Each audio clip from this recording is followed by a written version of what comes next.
telephone, please dial the toll-free number 888-475-4499 and enter webinar ID 909-174-0347.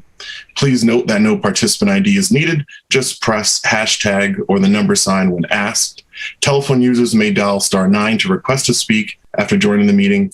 Computer and app users may use the raise hand feature to request to speak. The agenda lists all topics which may be discussed at the meeting and those reasonably anticipated by the chair. Votes may be taken as a result of these discussions. Not all items listed may in fact be discussed, and other items not listed may also be brought up for discussion to the extent permitted by open meeting law. And I will ask Clerk Selectman Adams to lead us with the Pledge of Allegiance. Okay.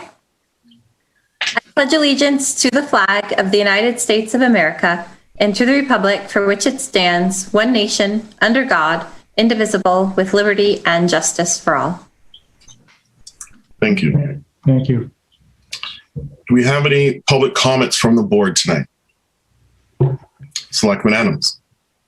Hi, sure. I have two comments tonight, or maybe concerns. My first one is in regards to the expansion of the water district.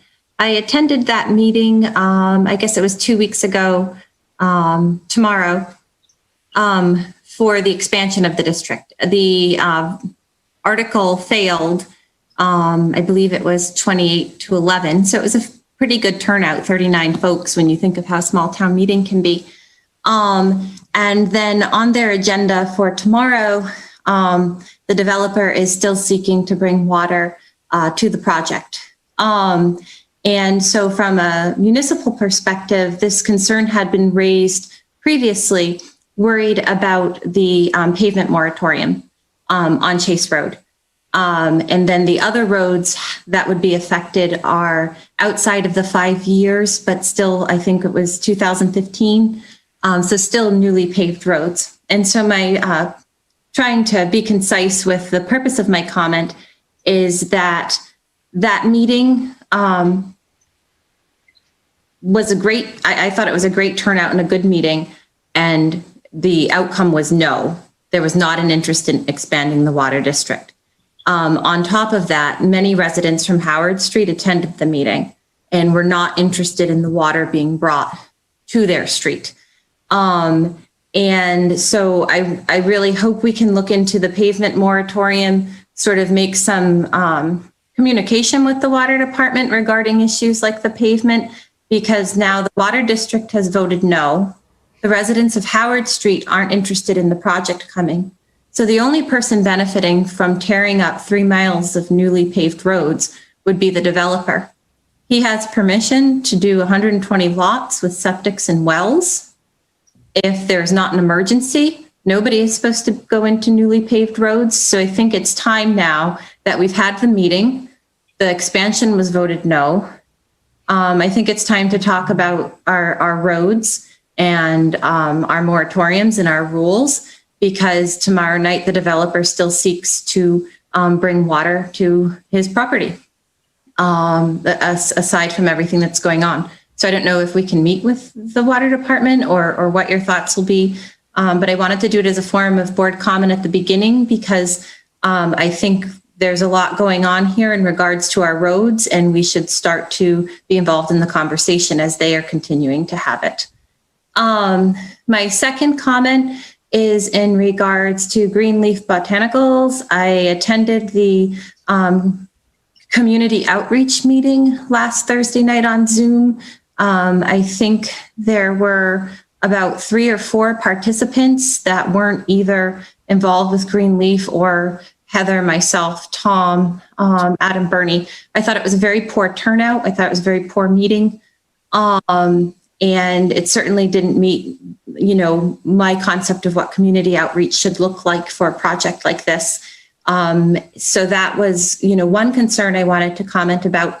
But my secondary reason for bringing it up as a board comment is the land use director had a lot to say at the planning board meeting last night that I was listening to in regards to the selectmen working on the community host agreement, and that drafts have gone to the town council and Attorney Federoff, And again, I was sitting there listening, thinking, we haven't discussed community host agreement. We haven't been working on this as selectmen. And so I just feel like there's a real lack of communication.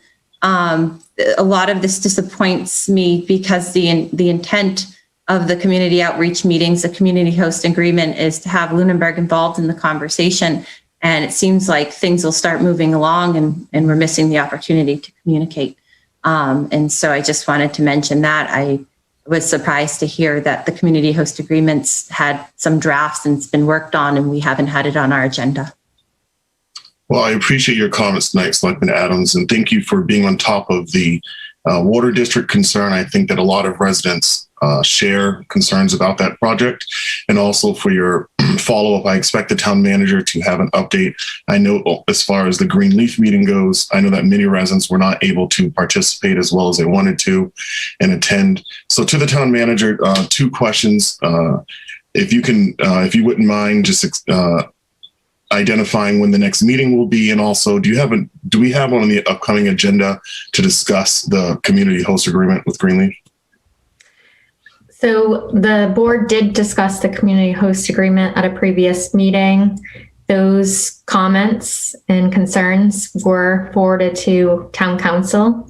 And so that's the draft that Mr. Burney is speaking to, everything that the board discussed at the last meeting when they discussed it. So it's not outside of that.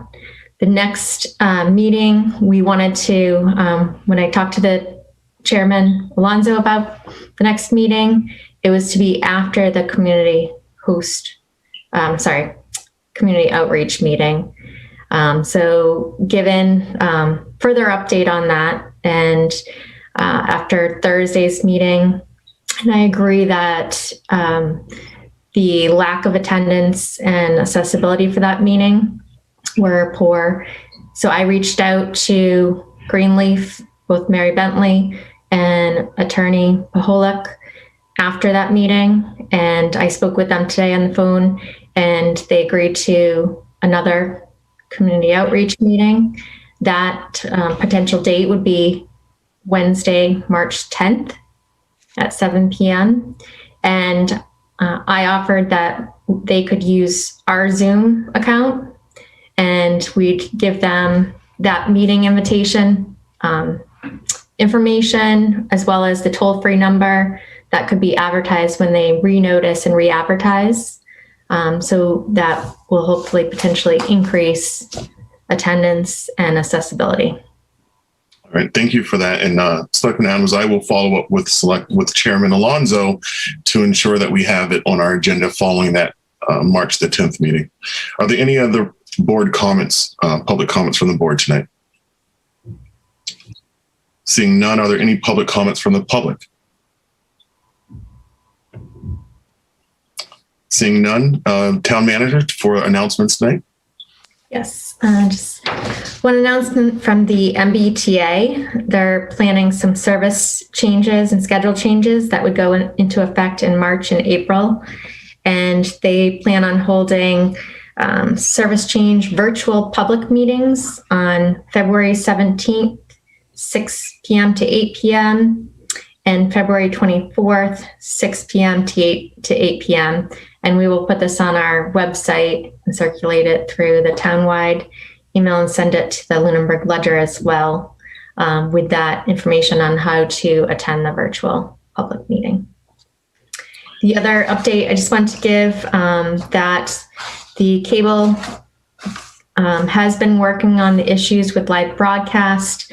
They thought they had found the issue, but appears not completely resolved. So hoping tonight there are no issues. They did a test live meeting earlier today, and I think they resolved a flashing issue that was occurring during live broadcast.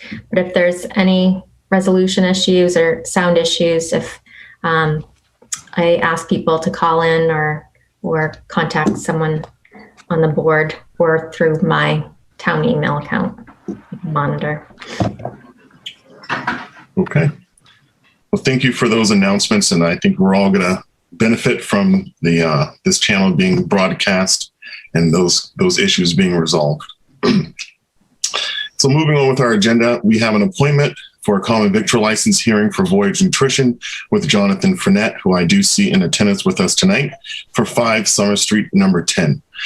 To the town manager, have you had the chance to review all the documents, and can you verify that everything is in order? Everything is in order. Yes. All right. And to John, if you wouldn't mind just explaining a little bit about your business and what brings you here tonight. Okay. Can you guys hear me? We can. Okay.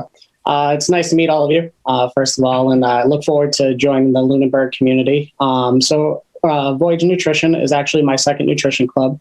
I have one currently up and running, just celebrated its first year anniversary on Grafton Street in Worcester. That's called Uphill Nutrition. So what it is, it's a parent company to Herbalife Nutrition. So we offer everything from daily nutrition to weight loss to weight gain, an entire performance structure. And what we use the nutrition clubs for is a hub to kind of reach out to the community, get the community involved. It kind of becomes a little bit of a community center is the biggest goal. That's what I look towards working towards for it. As well as what it offers is everything that we sell as Herbalife Nutrition is actually available to the public for consumption. So the easiest way to describe it is if you went in the same way you go into Dunkin' Donuts and you order a large iced coffee, I have a protein-based iced coffee that you would come in and you would order. And you can leave and consume it, or you can actually purchase the product that goes into that. And make it yourself at home. So we try to make it an on-the-go convenience. As nutrition tends to not necessarily be that easy as on the go. We try to make it as easy as possible. We also offer a lot of different shake variations, protein-based shakes, performance-based shakes, and then a lot of metabolism teas and weight loss teas as well. That's kind of a very quick snapshot of what we have to offer. Yeah. And what will your hours of operation be? So my goal in the beginning is going to be Monday through Saturday. Monday through Friday will be 6 a.m. to 2 p.m. To start. And then Saturdays will be 8 to 12. And then as we move towards the future and we get established, we'll be open 7 days a week. We'll be adding Sunday, and it will be the same hours. It'll be 8 to 12. I do look towards kind of allowing the community to base what my hours will be. That is kind of my next 6 months as far as hours go, so I can get established in the community. But we obviously want to make it as easy for the customer to come in and get what they need. So if the customer says, hey, we would like, we would like dinner to be able to be served, and we'll be open till 6 or 7 o'clock at night. In my club in Worcester, we actually have Wednesday and Thursdays, we're open till 8 p.m. Just because there's a gym the next door over from us is a Planet Fitness. So we try to cater to that customer as well, but those will be my starting hours or what I'll be opening with. Okay, well, thank you. I'd like to open it to the rest of the board for questions. Well, I consider that a successful presentation then, John. I will entertain a motion to approve the common victular license for Voyage Nutrition at 5 Summer Street, number 10. I make a motion. I make a motion to approve the common victular license for Voyage Nutrition at 5 Summer Street, number 10. Is there a second? Second. Okay, roll call vote. Selectman Adams. Aye. Selectman Marino. Aye. Selectman Dwyer. Aye. And an aye for myself. So thank you, John. Please follow up with the town manager and our office to retrieve your license. Will do. Thank you very much for your time. Thank you. Thank you. All right, to the town manager, interviews, appointments, reappointments, and resignations. Do we have any? There are none tonight. Okay. Current business. First current business we have tonight is the town manager's fiscal year 22 preliminary budget presentation. I believe remote meeting coordinator Neil's going to assist with this, so I will pass along host to him.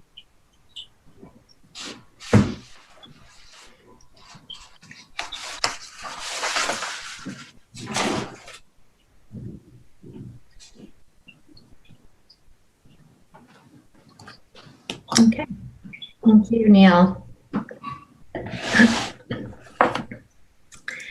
So this is the preliminary presentation, budget presentation and recommendation for the FY22 budget. Next slide, please.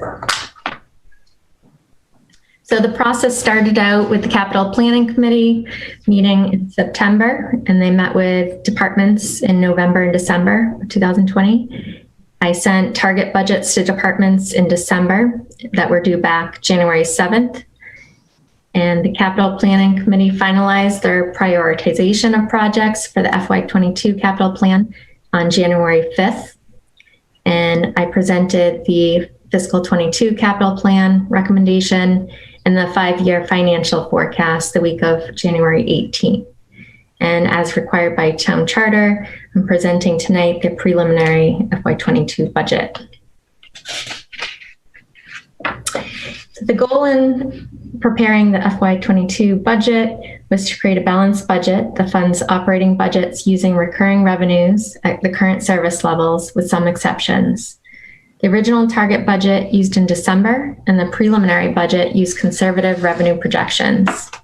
It also meets all the town's financial policies.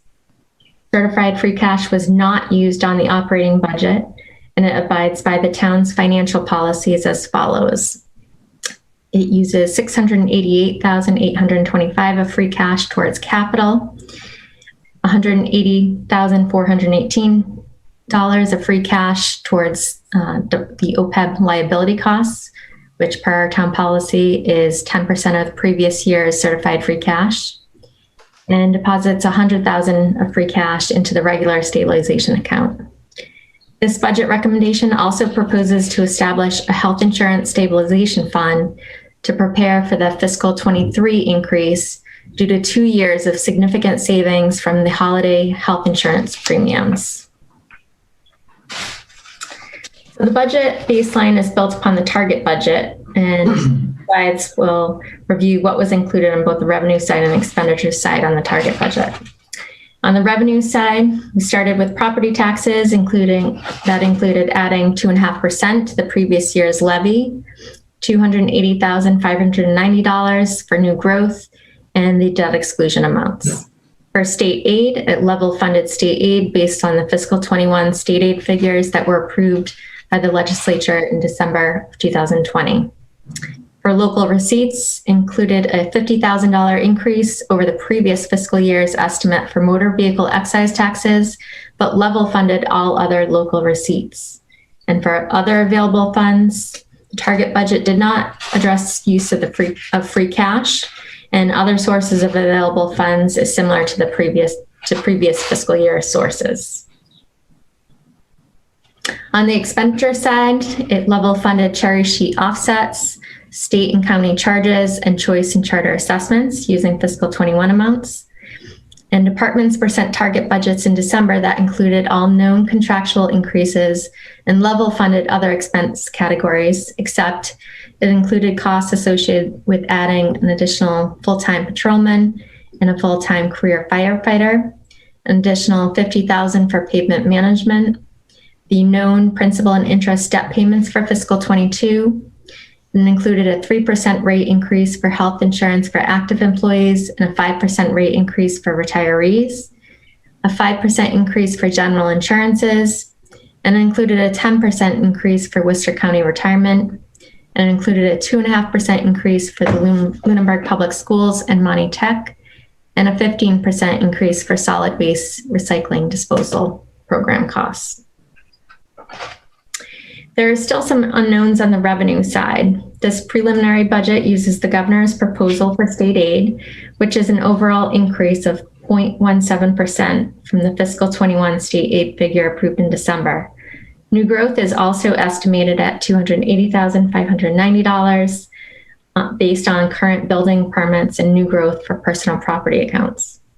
On the expenditure side, we are awaiting our final health, liability, and workers' comp insurance renewal costs.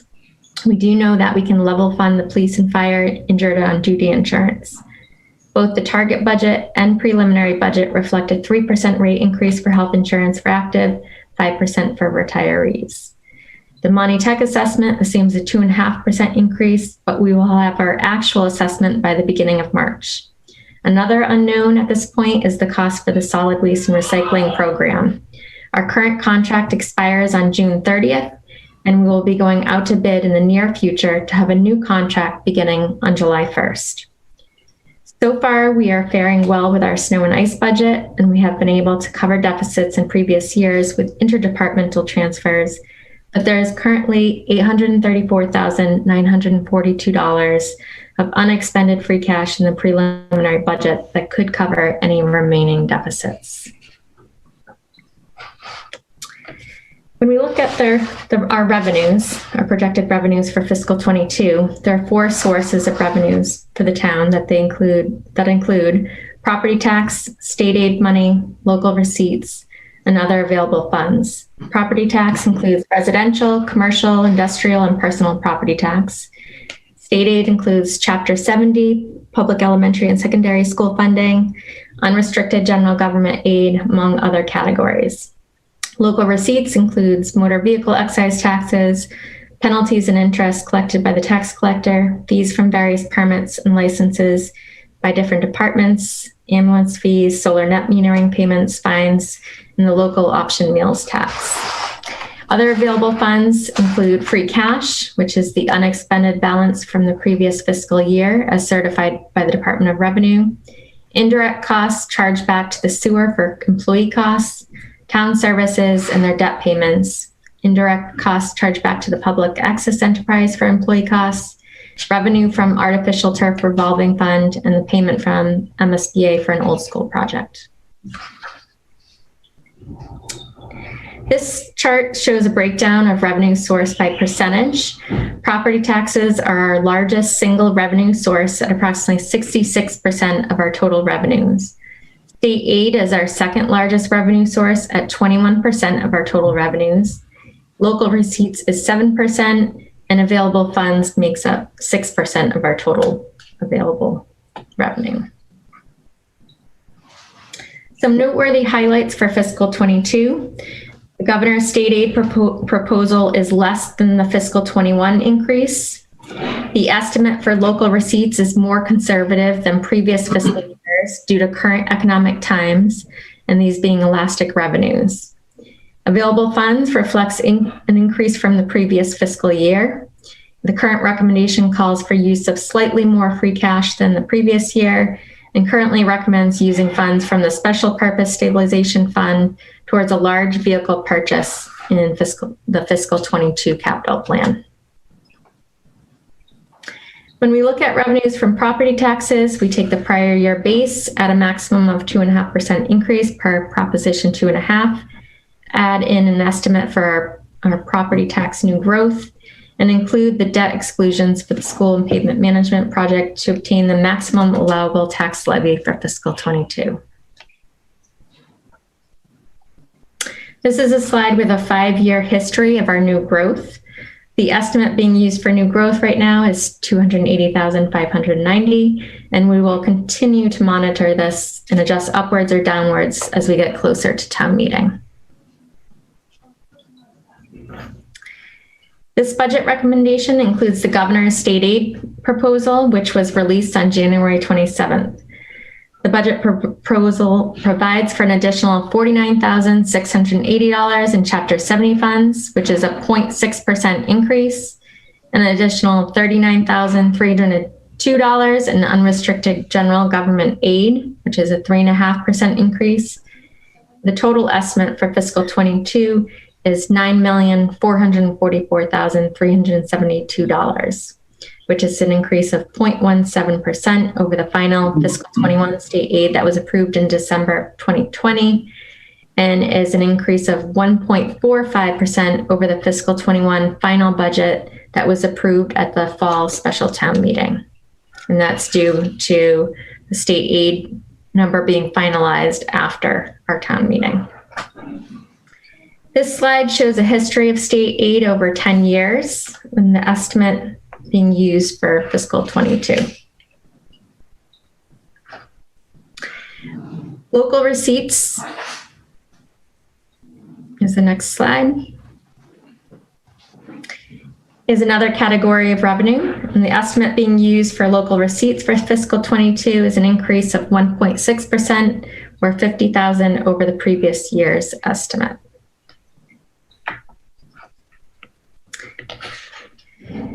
Here's a slide detailing the actual receipts from fiscal 19 and fiscal 20 and the estimates used for fiscal 21 and fiscal 22. The finance director has been closely monitoring our revenues this year compared to the same quarter as last fiscal year. Our revenues overall are trending at about 3% higher so far at this point than last year, and local receipts are trending at about 9% higher than last year at this time. Although we just had a motor vehicle commitment that was approximately $90,000 less than the same commitment last year. So we feel maintaining a conservative local receipt estimate at this time is prudent. We will continue to monitor our local receipts closely and make any appropriate adjustments. Before we move to the next slide, can the remote coordinator just move the mouse so we can see what those bottom numbers are?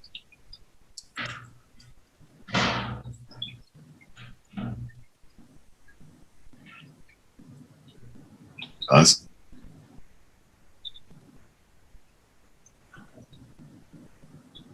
that better? Yes, thank you. Okay. Next slide is available funds. Revenue estimates for available funds includes the use of $969,243 from certified free cash that is available for appropriation to offset the fiscal 22 capital plan, makes a deposit into the OPEB trust fund, and deposits funds into the regular stabilization account. It also includes transferring $211,000 from the special purpose stabilization fund to pay for a large DPW vehicle in the fiscal 22 capital plan. The MSBA reimbursement amount of $534,779 is included for an old school building project reimbursement, and the indirect cost for town services and debt payments attributed to the sewer enterprise, water enterprise, and the cable access enterprise are included, as well as the use of $44,318 from the artificial turf revolving fund to pay for associated costs for the artificial turf fund debt for fiscal 22. This slide is a breakdown of other available funds being used to fund the fiscal 22 budget. I think you skipped over, sorry. That was the previous. Yes. Oop.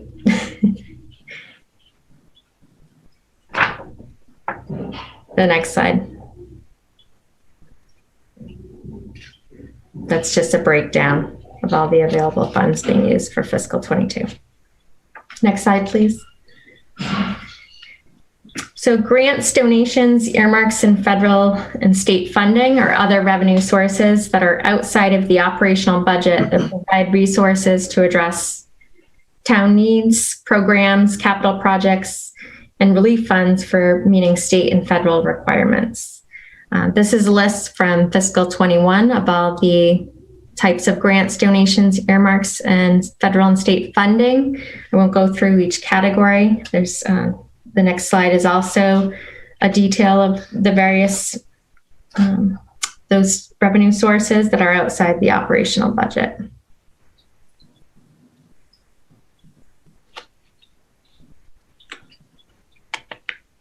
Next slide, please. And we go on to expenditures. Expenditures are a reflection of the cost of providing a level of services to residents of all ages in our community, to visitors traveling or doing business in Lunenburg, and maintaining or improving our assets. As a town, we provide services to students, we provide health and human services to seniors and veterans, recreational services, and public safety to all. The balance is provide the best level of services given the available resources, maintain our assets, and put aside funding for anticipated capital and into our rainy day fund. The expenditures are divided into functional categories that include general government, central purchasing, police, fire, Other protection, DPW, solid waste, health and sanitation, council on aging, veterans, the Lunenburg Public Schools, Money Tech, the library, debt service, unclassified general government, and the retirement assessment. It also includes cherry sheet offset charges and state and county charges. Also on the expenditure side is the sewer enterprise, solid waste enterprise, and cable access enterprise. The capital requests and other warrant articles that may have a financial impact also have to be included on the expenditure side, but are proposed to be offset by free cash. In December, departments were sent budget documents and were asked to meet a target budget that included known contractual increases for union employees, increases per the salary administration plan for non-union employees, and increases for staff with contractual agreements that were in place, and level funded all expense categories. The target budget included $35,000 additional funding for a patrol officer, $81,000 for an additional career firefighter, $50,000 for pavement management, $528,000 or 2.5% increase for the Lunenburg Public Schools, $22,000 additionally for Money Tech for a 2.5% increase, $150,000 for Worcester Regional Retirement, which equates to a 10% increase, and $179,000 more in health insurance, and $30,000 or 15% increase for the solid waste recycling program.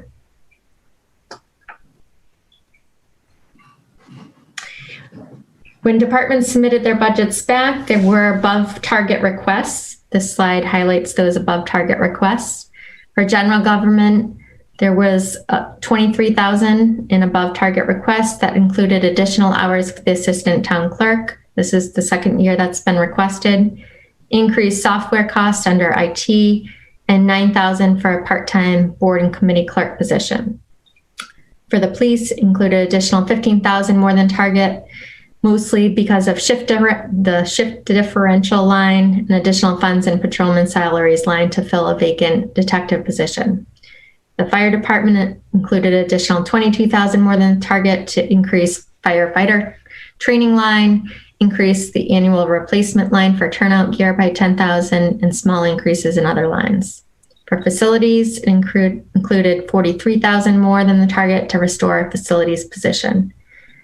Under the DPW, included $24,000 more than the target for cemetery, $39,000 more to restore an assistant mechanic position, $28,000 more for snow removal, and $3,000 more for highway overtime. For the library, included $24,000 more than the target for increases across most of their accounts. And the Lunenburg Public Schools, the total original request from the superintendent's proposed budget, which was a 3.23% increase, was $154,000 more than the target. The preliminary budget that is being presented tonight by category includes, for general government, funding the target and above target requests for additional hours for the assistant town clerk, the increase in software costs, and the board and committee clerk position. For the police, it funds the target budget and the above target for their shift differential and filling the vacant detective position. For the fire department, it funds the target budget and $21,000 of the above target requests. For facilities, includes additional $50,000 for a facilities position.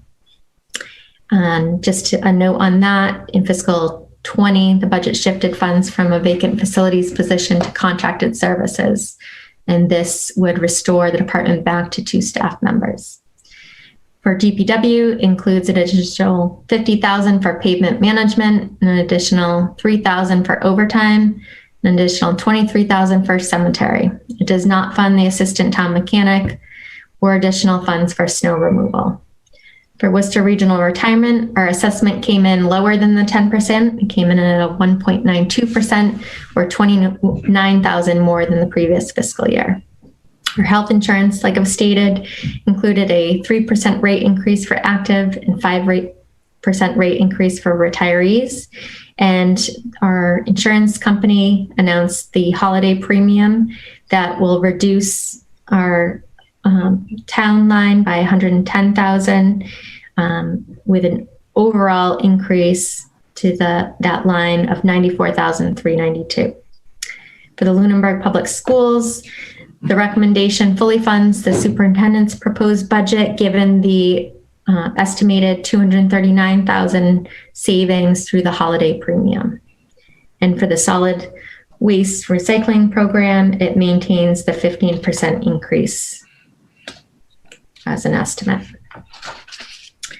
The overall fiscal 22 budget for operating expenses is projected to increase by $1,106,109, with the largest increase for the Lunenburg Public Schools, which is approximately 47% of that figure, that increase.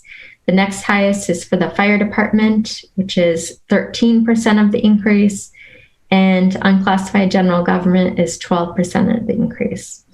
Also noteworthy is the debt service is decreasing by $136,928.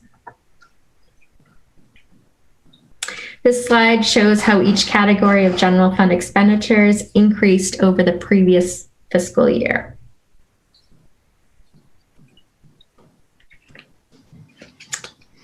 Would you mind going back to that previous slide?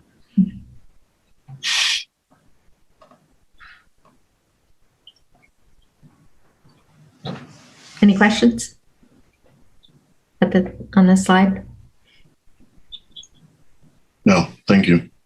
All right. This slide is a breakdown of the total debt service for fiscal 22.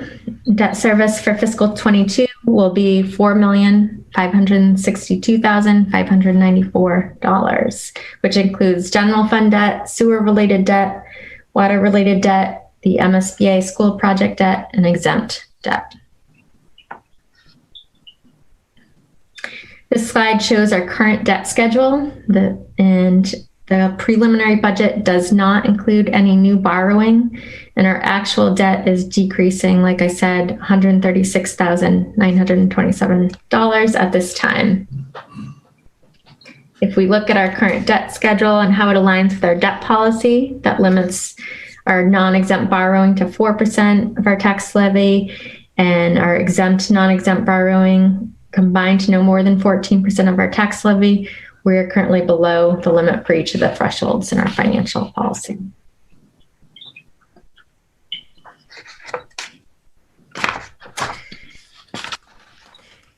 So for expenditures, non-discretionary expenditures includes insurance estimates.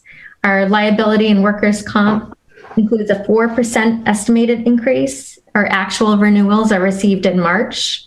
The police and fire injured on duty insurance is level funded, and the health insurance is estimated the 3% rate increase for active and 5% for retirees. This past fall, we participated in a post-65 program, which moved a small number of employees that weren't eligible for free Medicare Part A because they didn't contribute to Social Security over to retiree plans. And by participating in this program, it reduced our active renewal rate by 2%, and it will reduce our total claims under our active plans and reduces our OPEB liability by an estimated $5 to $6 million. Just to point out a breakdown of our health insurance budget, 37% of the health insurance is for active town employees, 17% is retiree health insurance for town employees, and 47% of that figure is retiree health insurance for school employees. Without the holiday premium, the active portion is approximately $943,000 out of the $2.55 million. And school retirees account for $1.193 million, and town retirees account for $417,000. Retirees renewal is based on a calendar year, and that's what the 5% increase is based on. We'll receive our actual health insurance renewals by the end of February. This next slide is all about the rate renewal range that was released. So on January 22nd at the annual MMA meeting, the Maya Health Trust received their range, which ranged from a minus 0.6% with an average of 2.9% increase and a maximum of a 6.8%, and that they would be offering the premium holiday. And that's a breakdown of the estimated savings for each category of health insurance. And due to this, this health insurance holiday premium, I'm proposing that we create a health insurance stabilization fund with unappropriated tax revenues to offset the potential increase in fiscal 23 to our health insurance. And I think this will create fiscal sustainability for this expense going forward.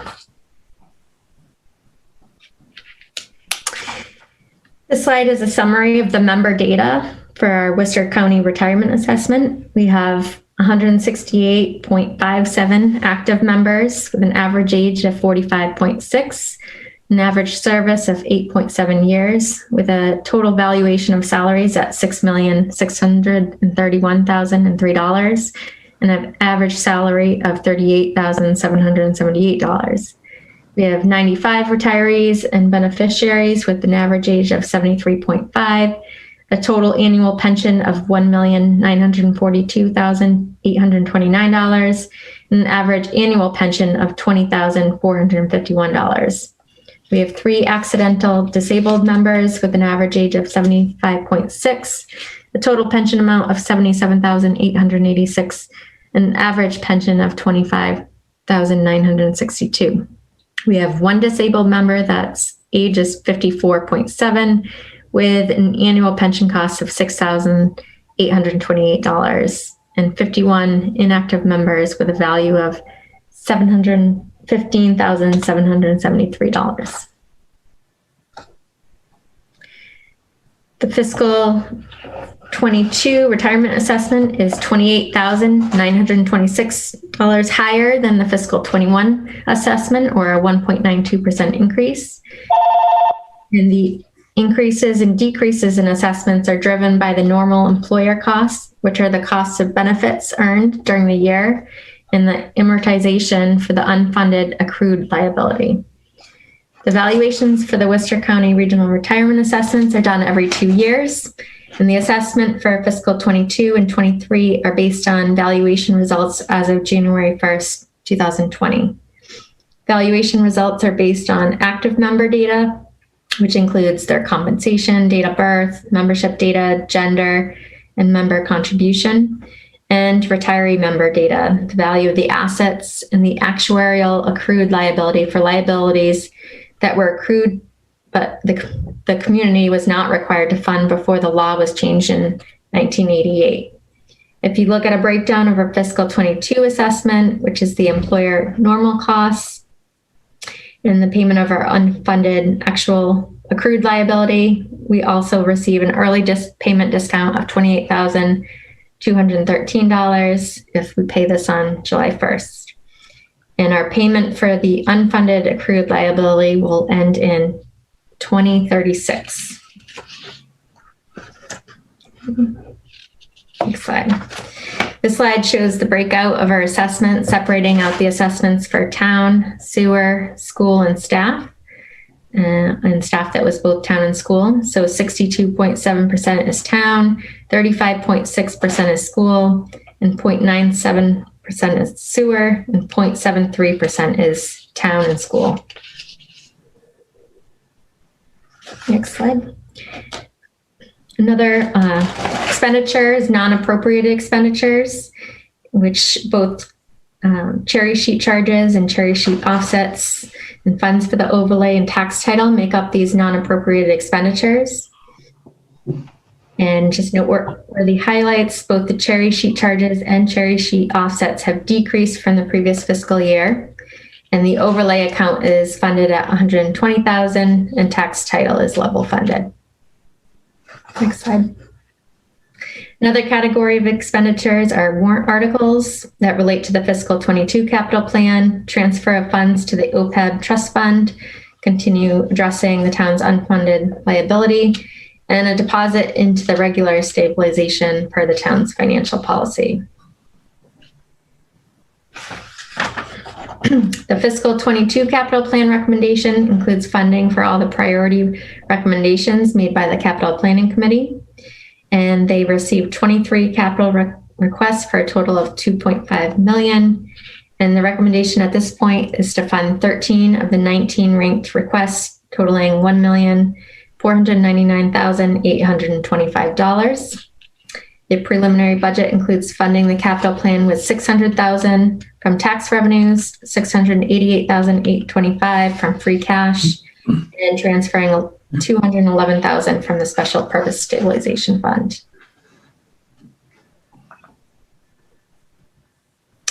So when we recap of the preliminary budget, it reflects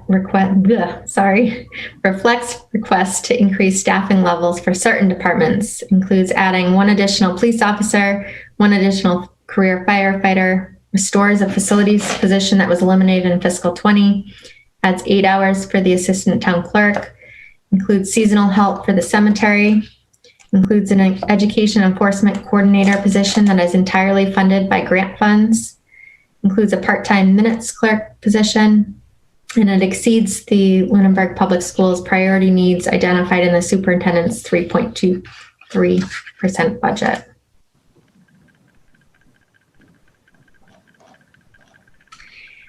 For the Lunenburg Public Schools, the budget recommendation before you is a 2.5% increase, but as I stated, it meets all of the recommendations in the superintendent's budget that was presented in January, and that's being that it's offset by the $239,000 savings from the health insurance holiday premium. Once we receive our health insurance renewal later this month, this could further increase the funding available within the school budget if the active plan increase is less than 3%. Recently, the state announced a second round of elementary and secondary school emergency relief funding in the amount of $588,834 that will be available to the schools until September 30th of 2023. For Money Tech, the preliminary budget reflects a 2.5% increase, and we will receive our assessment at the beginning of March. And Money Tech also received ESSER2 funding in the amount of $661,823 that should positively impact our assessment. The preliminary budget presented leaves an unappropriated balance of $494,000 that can backfill any potential increases beyond the target budget estimate for Money Tech, assessment, solid waste recycling program increases, and allows flexibility to transfer funds to a health insurance stabilization fund to offset future health insurance funding increases. The preliminary budget recommendation also funds certain increases to address the town's need for increased public safety services for police and fire, staffing needs for the facilities and cemetery divisions under DPW, administrative support needs, funds contractual increases, and adheres to the town's financial policies. The preliminary budget recommendation also exceeds the funding priorities in the proposed superintendent's budget that was presented to the school committee in January. And the recommended budget does not fully meet all the needs requested by the department heads. Given the information known at this point in time in regards to revenue projections and known expenses, the proposed fiscal 22 budget aims to address the needs of the community, maintain the current service levels with some exceptions to address staffing deficiencies, use recurring revenues for the operating budget, meets all the town's financial policies, and ensures long-term fiscal sustainability. The current recommendation also leaves an undesignated balance of $834,000 of free cash that can be used for financial warrant articles, increased funding for the capital plan, and be used on potential fiscal 21 snow and ice deficit if needed, or it can be also deposited into stabilization. As we move forward in the budget process, we will receive certain information, such as actual health insurance renewal rates, general insurance renewal rates, and the money tech assessment amount, and the updated amounts for solid waste recycling, and a better picture of the financial state aid, and the budget will be adjusted accordingly. So when we look, these slides are looking ahead. This is a slide I presented in the 5-year financial forecast, just as to show our debt capacity under our different thresholds. The next slide is a chart that shows the 5-year tax rate impact given the current budget. So looking at the tax rate for fiscal 22, the budget as it stands would be a 20 cent increase over the current tax rate.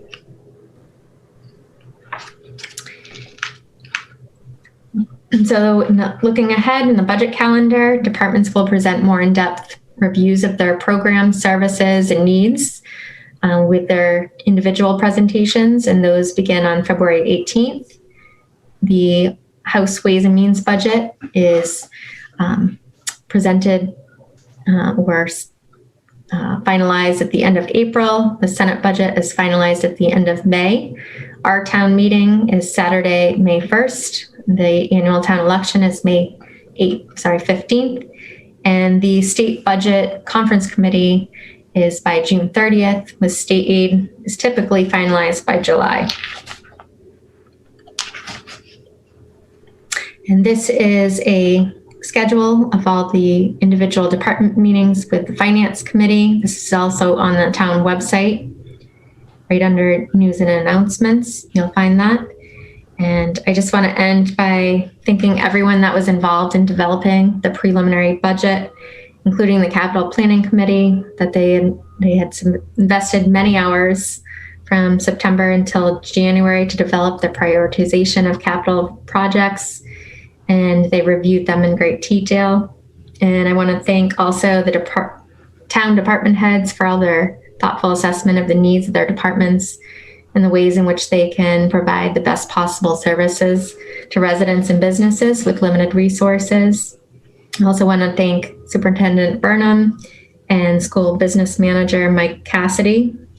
And they put a lot of effort and thought into a comprehensive staffing plan to address the district's needs. And lastly, I want to thank our finance director, Karen Brochu. She's been instrumental, as always, in this process. And this year participated in all the individual meetings with our departments and school, and I want to thank her for that.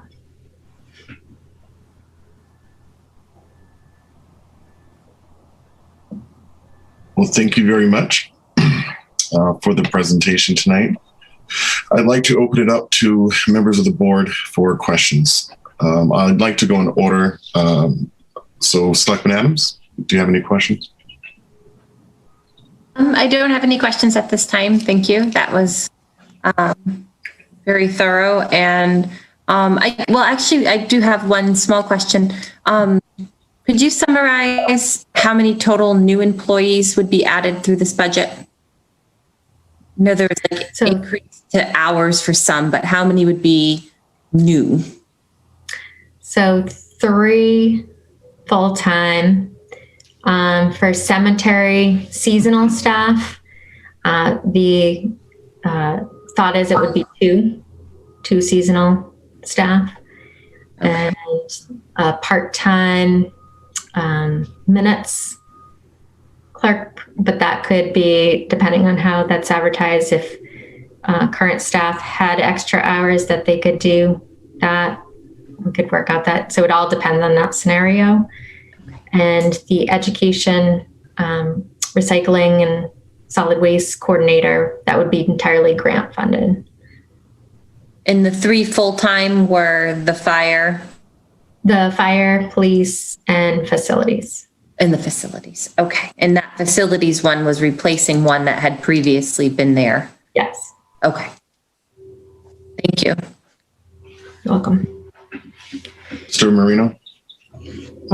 Thank you, Mr. Chairman. And no, I don't have any questions, and it's because I read this before the meeting, and it's, as usual, it was very well thought out, very detailed, so it left really no questions. And of course, having been involved in as a department head in this process over the last several years, some things are a little more clear to me than probably somebody who hasn't. So thank you, at least for asking.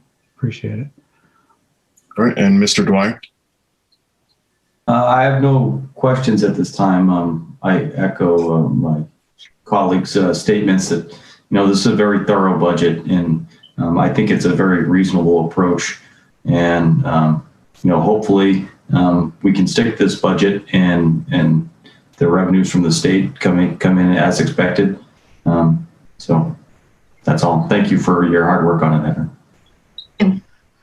And thank you as well to the town manager and to the members of the finance committee for all the work that goes into getting to this point. So I really appreciate that. My questions tonight are rather limited. So the $9,000 for the part-time board committee clerk. So I think this is a sore point for me every time this comes up. Are you open to having this as, I know that you mentioned that using these hours for current staff as an additional kind of duty. Are you open to restricting, if you have outside applicants, restricting that pool to our 55 plus population? I don't know if we could legally do that. We have tried when you advertise a position like that, but we have tried to go through the senior work-off program with no success. Well, the rate of reimbursement for that, as I hear, is too low, whereas I imagine you're going to be paying more than $13.50 an hour for this position. Is that a fair assumption? It would be, not minimum wage position, and but our senior work-off program is now meets state minimum wage rates. But that's considered an abatement on your taxes. Certainly, I'm not a big fan of hiring someone to take minutes. However, if that position is created and you focus your advertising in areas where seniors congregate, on senior websites, Council of Aging, then hopefully that will appeal to the population in our town who, maybe aren't as interested in the wages that come from the senior work-off program. And then my other comment was about the healthcare stabilization fund. I think that that's a great idea. Certainly, I think that your approach there captures the savings that we're having right now. So I graciously appreciate that. And I can hear former Selectman Luck in my ear right now saying, staff, staff, staff. So I'm certainly interested in knowing what the benefit package will be for the staff, not for, I understand for the three full-time staff, but what you expect the benefit package to be for the part-time employees. They would have they're non-benefited positions. Okay. All right. Well, thank you very much for that presentation and the thorough summit.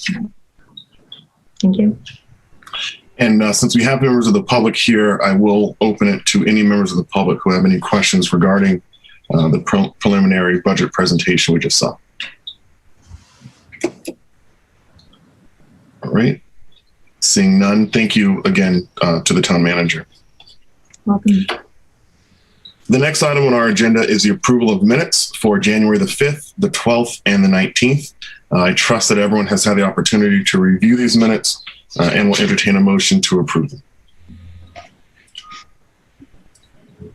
Make a motion to approve the minutes.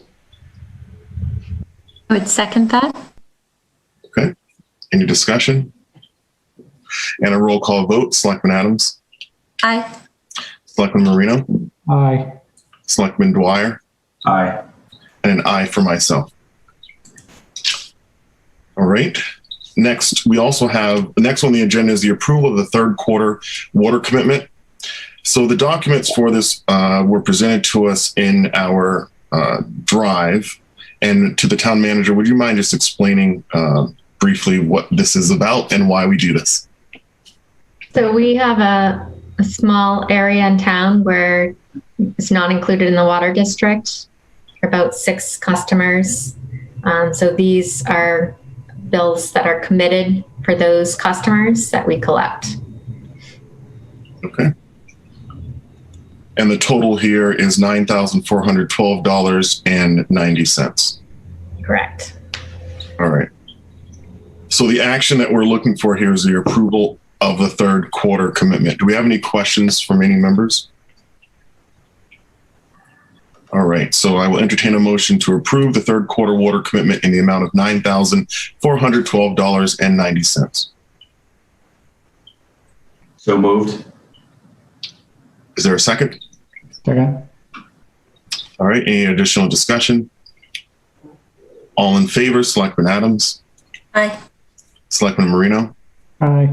Selectman Dwyer, Aye. and an aye for myself.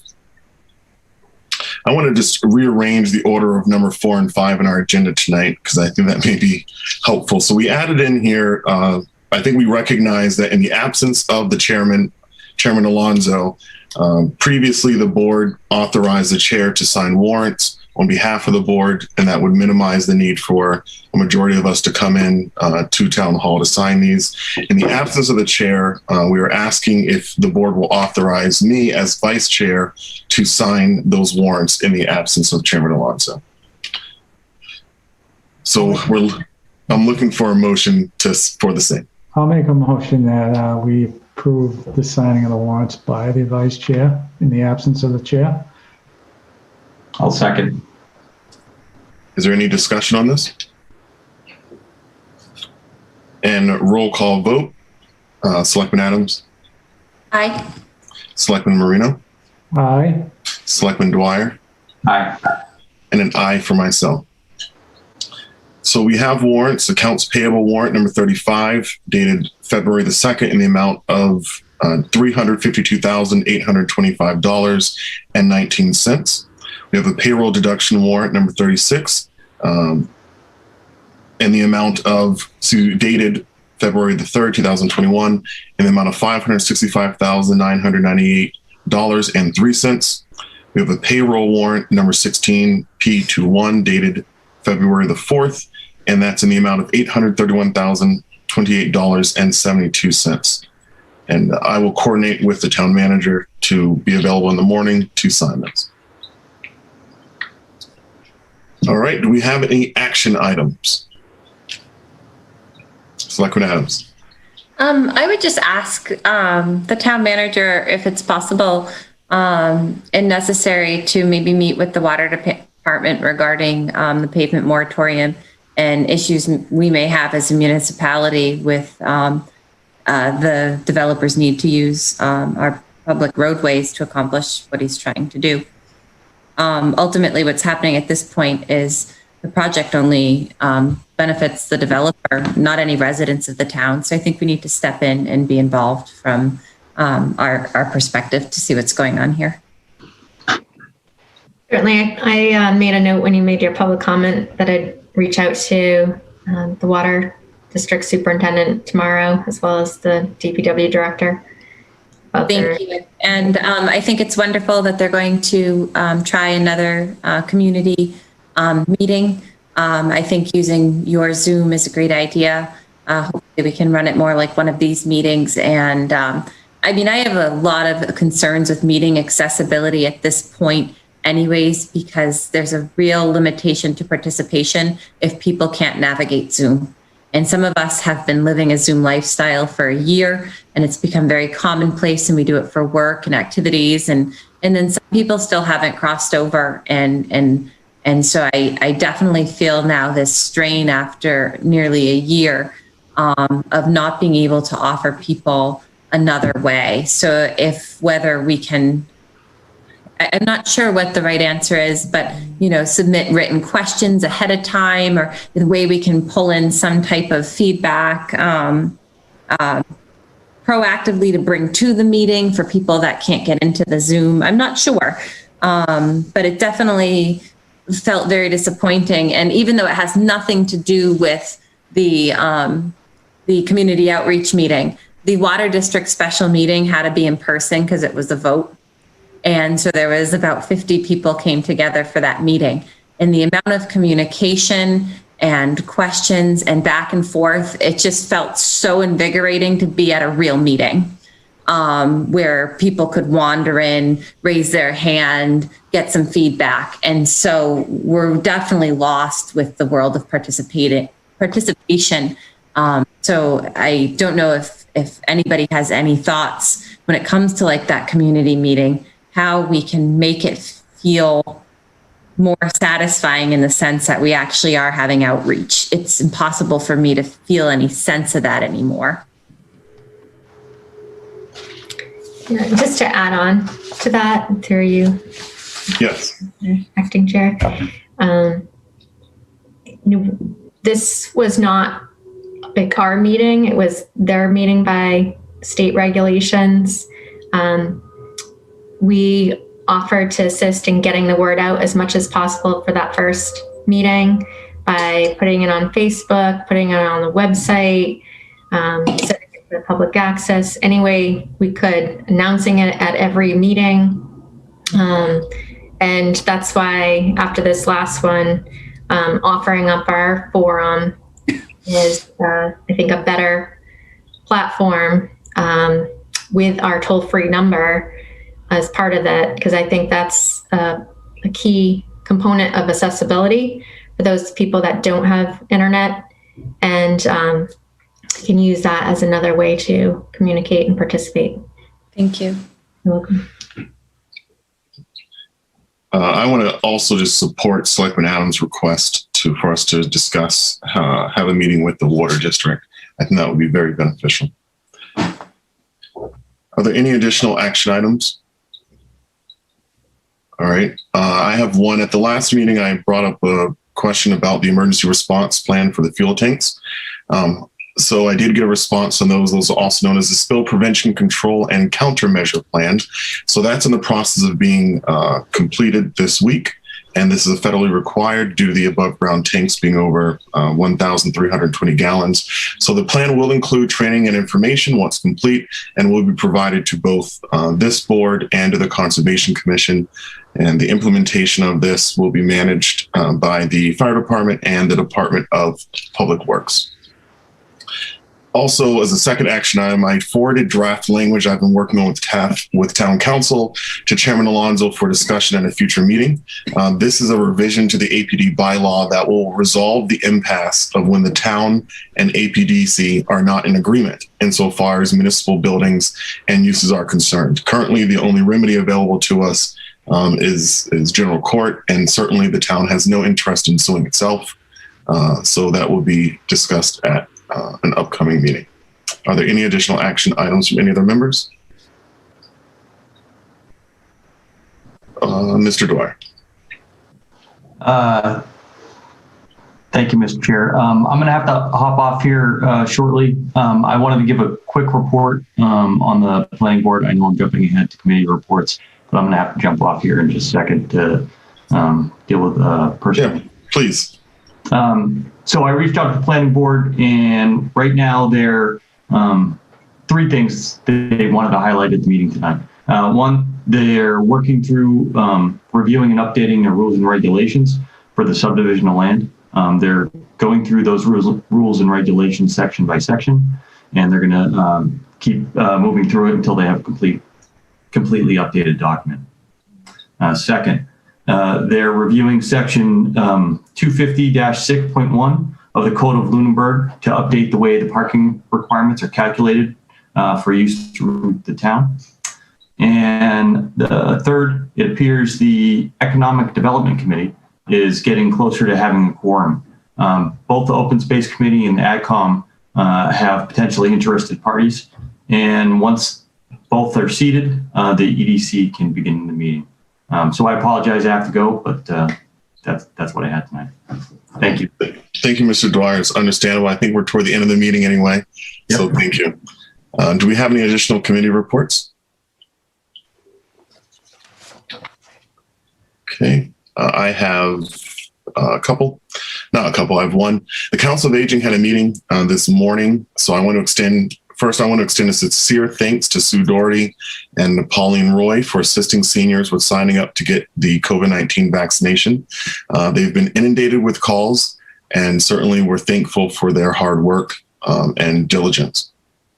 So as a reminder, only those in our community who are age 75 and above can sign up, and there's no pre-waiting list for those who are not now eligible.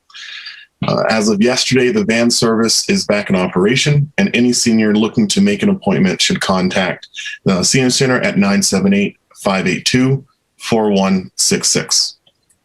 So on the 5th, there was a personal emergency bag pickup that provided seniors with a backpack that contained items needed in the event of a community emergency or power outage, such as a flashlight, batteries, emergency blanket, hand warmers, a Red Cross disaster preparedness booklet, and other items. So certainly, I think that was a great thing to be able to offer. And I encourage our seniors to please check the calendar of events posted on the Council of Aging for upcoming activities. A few highlights are the free grab and go breakfast, which is going to be tomorrow from 9 to 10. The Zoom book club is on the 16th at 10 a.m. And this month's book is The Weight of Ink by Rachel Kadish. I think I said that last name right. There's also a free take-home tea party that's going to be happening on the 17th at 1 p.m. And this is a drive-through event, and you can have your personalized tea that will be delivered to your car. But please be sure to RSVP for that event and contact the Senior Center at 978-582-4166. And in the meeting, there was a question earlier about town retirees and having access to having questions about their benefits. So any town retiree with questions about their health insurance should reach out to Nancy Forrest. And any questions about general benefits, please contact Sharon Migliosi. And I'm going to spell that. Her email address is Sharon, SHARON .Migliosi. That's M like Michael, IGLIOZZI at AOL.com. And that is all that I have for committee reports. Old business. Discussion of fiscal year 2022 budget, the capital plan, financial forecast, annual town meeting warrant articles. I know that we're going to be discussing this at the upcoming meetings, but do we have any discussion on this tonight from any members? Okay. And to the town manager for your report and the COVID-19 update. Yes, thank you. I'll start with my report. Announcement of existing vacancies. There is one vacancy in the Architectural Preservation District Commission, 4 vacancies on the Bylaw Review Committee, 1 vacancy on the Cultural Council, 1 vacancy on the Historical Commission, 1 vacancy on the TCP Building Design Committee, and 1 vacancy on the Senior Work-Off Program Committee, and 1 associate vacancy on the Zoning Board of Appeals. Interested people can contact or find the application forms on the town website, complete them, and send them back to the Select Board's office. ADA self-evaluation and transition plan update. I received a draft copy of the ADA self-evaluation portion of the ADA self-evaluation and transition plan that Montechusett Regional Planning Commission is drafting through district local technical assistance funding that we received last year. I'll be circulating this to the appropriate staff to review and comment on, and then MRPC will work with our building commissioner to review the recommendations and the associated costs to bring those items into compliance. Invitation for bids and requests for proposals. The assistant town manager will be putting out an invitation for bids for landscaping services that will be due on April 15th. And the bids for cleaning services for town buildings are due February 18th. You already updated the board about the fuel tank. I had included that in my report as well. Announcement of meetings, events, and other announcements. As Selectman Adams stated, the Water District has a meeting on Wednesday, February 10th at 4 p.m. The Conservation Commission has a meeting on Zoom on Wednesday, February 10th at 6:30 p.m. Sorry, that should state the school committee, not the Conservation Commission. And the ZBA has a meeting on Zoom on Wednesday, February 10th at 7 p.m. The Finance Committee has a meeting on Zoom on Thursday, February 11th at 7 p.m. to hear a preliminary budget presentation. And as a reminder, town offices will be closed on Monday, February 15th in observance of President's Day.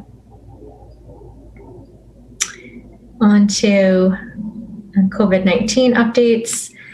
The Board of Health issued their weekly update, and the cumulative confirmed cases in town as of February 5th was 569 cases and 1 death. The state report shows 560 cases as of February 2nd. And this is an increase of 23 cases from the previous week. So as you can see, we're trending down, which is good. Update on vaccination clinics for residents 75 and older. Tomorrow, the Neshoba Associated Boards of Health will be running another vaccination clinic in Devens for residents in the member communities that are 75 and older. Similar to last week, they had a very limited supply of vaccines available for this clinic, and the Eagle House senior community staff has helped schedule these appointments for 16 available slots for Lunenburg residents. They have been advertising how to get on the wait list, and a code red call went out yesterday. And after that call went out, they were, as Selectman Jeffries stated, they were inundated with calls. And currently there is a waiting list of 176 people for the next available clinic or clinics. The next scheduled clinic at Devens for residents 75 and older will be Wednesday, February 24th. And residents age 75 and older can get on the waiting list by calling 978-582-4166. The state also activated a vaccination call center last Friday, and persons 75 and older can now call 211 to speak with someone at the call center to set up an appointment. The call center hours are Monday through Friday, 8:30 a.m. to 5 p.m. The state also reported today that they've booked 2,000 appointments so far through that call center and are looking at expanding the hours of the call center. First responder second dose clinic on Wednesday, February 17th and Saturday, February 20th. The Neshoba Associated Boards of Health will be holding their a second clinic for the second dose for first responders in Boxborough. Last week, I had updated the board about regional discussion on a vaccination rollout and the problems that we're seeing as a region with lack of vaccine in clinics. And we had a follow-up meeting, the town administrators and town managers from the Neshoba Associated Boards of Health districts, all 17 of us, with our legislators and Jim Garoffi of Neshoba Associated Boards of Health. And Jim provided information on the vaccination clinics that have been done so far, the ones that are forthcoming, the process that he's experiencing with the state, the fact that as a district, we're getting the same number of doses as an individual town is getting. So 17 towns are allotted 100 vaccine doses, where an individual community that's not in a health district is getting the same number. So this is all recognized by our legislators. They're advocating for us as well. Representative Harrington has taken the lead to address the lack of vaccines for our area with DPH and with the administration. And she's been working with Maisie Bioservices of Pepperell. And they, because that's what they're in the industry for, they have availability of 420 freezers that can store the Pfizer vaccine and 450 freezers that could store the Moderna vaccine. So Jim Garoffi is going to meet with the owner, and the legislators through Representative Harrington will support advocating for a mass vaccination site at Devens and an increase in our vaccination allotment to this region. The town administrators and town managers of Neshoba Valley will write a letter to the governor, Lieutenant Governor, and Secretary Mary Lou Sutters, regarding creating a mass vaccination site located in Devens, a partnership with Mazy Bioservices for storage of large quantities of vaccines, the expressed need for increased doses to the 17 communities that make up the Neshoba Valley Health District. And the letter will also relay that we're committed to establishing a professional regional vaccine distribution center, which will proactively and effectively administer the COVID-19 vaccine, as well as the interest of the public health and safety of our populations, and the safety of the overall benefit of the region and the Commonwealth. So in state and federal updates, the number of cases in Massachusetts as of February 4th was 507,166 cases, 14,489 deaths, 13,955,444 patients have been tested to date. And on our biweekly briefing today, Lieutenant Governor stated that cases are down by 59% from the peak, and that Massachusetts currently has a 2.96 positivity rate. So all trending in the right direction. The remainder of this report is all information about the vaccine rollout, the number of current sites. There are 125 vaccination sites that can be found on the state site, mass.gov COVID vaccine. So you can go on to that site and an interactive map to find all the sites, including the mass vaccination sites. So there are 7 sites, mass vaccination sites as of now. They also promoted the number of doses that will be given to pharmacies, as well as other providers. So to just keep recommending to people to contact your primary provider as well. Another update from the state was the executive order on the capacity at businesses to increase that from 25 to 40% capacity. And this includes arcades and recreational businesses, driving and flight schools, gyms and health clubs, libraries, museums, retail, offices, places of worship, lodging, golf, and movie theaters. This does not change the gathering size limits this time. That's all I have for updates tonight. Thank you for that. And I assume that this will be posted on the town website as well? Yes. Excellent. Well, thank you for those updates. It's good to hear that we're moving in the right direction in terms of COVID-19. And I certainly hope that we can get the vaccination situation resolved. I know that, 100 vaccines for 17 towns is ridiculous. Yeah. So, okay, for upcoming meeting schedules, we have a meeting next Tuesday, February the 16th. We have a workshop on appointments.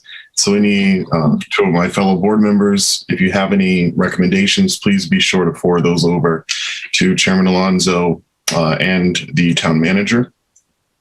We have upcoming meeting on March the 2nd, March the 9th, the 16th, and the 23rd. We also have a community outreach meeting for Greenleaf. That's going to happen on March the 10th as well. Any public comments from the public tonight? All right. We don't have too much public here tonight. Any public comments from the board?